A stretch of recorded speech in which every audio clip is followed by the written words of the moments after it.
Magandang araw sa inyong lahat. Bago ako magsimula, nais ko lang pong magpakilala. Ako nga po pala si Kuya J. Osalitani Makata, tagahatid ng balita, tagabigkas ng salita, at tagapayo gamit ang mga talata. Bago ko simulan ng piyesang to, gusto ko lang humingi ng isang pabor sa inyo. Buksan nyo ang puso't isipan nyo at pakinggan ang bawat salitang sasabihin ko.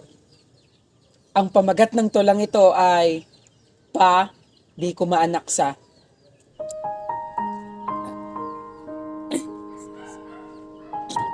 Ngayong gabi, ramdam ko ang sakit at pigate na lagnat sa aking katawan na nananatili patong-patong na sakit kaya di ko maintindihan ang aking sarili.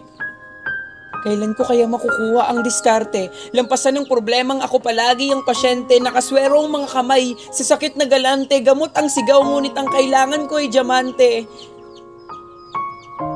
Resetang ibinigay ay di ko maintindihan, kinakapa ang kailangan upang ito'y masolusyonan. Sa butika tumatakbo upang makuha ang pangangailangan, ngunit ang sigaw ay gusto ko nang makalaya sa sakit na aking nararamdaman.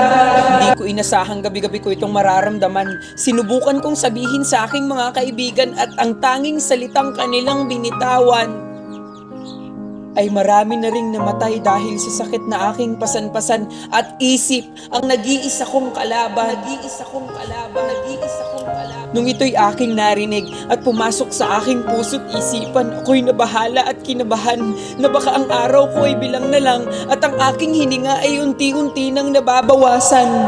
Binalot ako ng dilim, ng pigate, kumikidlat kumukulog tuwing gabi sa aking kwarto, umuulan kahit may kisame, saksi ang basang unan, sa aking pagikbe sumisigaw, lumuluha, tumatalon at sinusubukang tumawa, umiiyak at umaasa na baka sakaling ako'y gumaling na.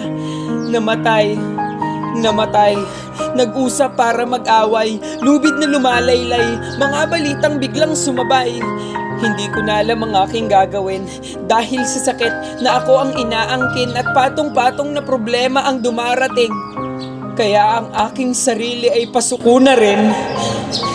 Hanggang ngayon ay di pa rin matukoy ng karamihan kung ano ang sakit ng aking nararamdaman. Ayoko na lang isipin, doktor nga ba talagang makakapagpagaling sa akin? At pagpikit ng aking mga mata, nakita ko ang aking sarili sa kama, nakahiga at ginagamot ng mga doktora gamit ang kanilang mga sandata.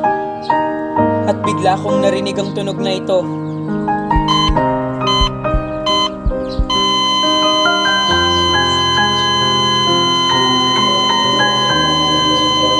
At bigla kong naalala na ako'y nananaginip lang pala.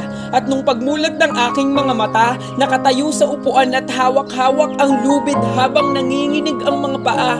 Bigla kong naalala ang mga salitang binitawan ng aking kaibigan. Naisip ang nag-iisa kong kalaban, kaya hindi ako nagpadala, nagdesisyong bitawan ng lubid at sa upuan ay bumaba. At bigla kong nalaman ang sagot sa aking mga katanungan at ngayon ko lang natagpuan kung ano ang sakit na aking pasan-pasan. Hindi pala pisikal na kayang pagalingin ng mga profesional. Ito ay sakit na hindi biro, sakit na ang dalay pagkawala dito sa mundo kapag ito'y hindi na kinaya ng isang tao. Emosyonal na sakit ang tinutukoy ko. Itong sakit ay depresyon na sikat sa mundo.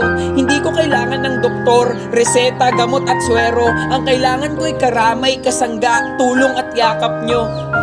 Kailangan ko ng tulong, hindi negatibong opinion galing sa inyo. Kailangan ko ng karamay na matatakbuhan kapag ako'y gulong-gulo. Kailangan ko ng kasangga na aking masasandalan kapag madilim na naman ang mundo ko.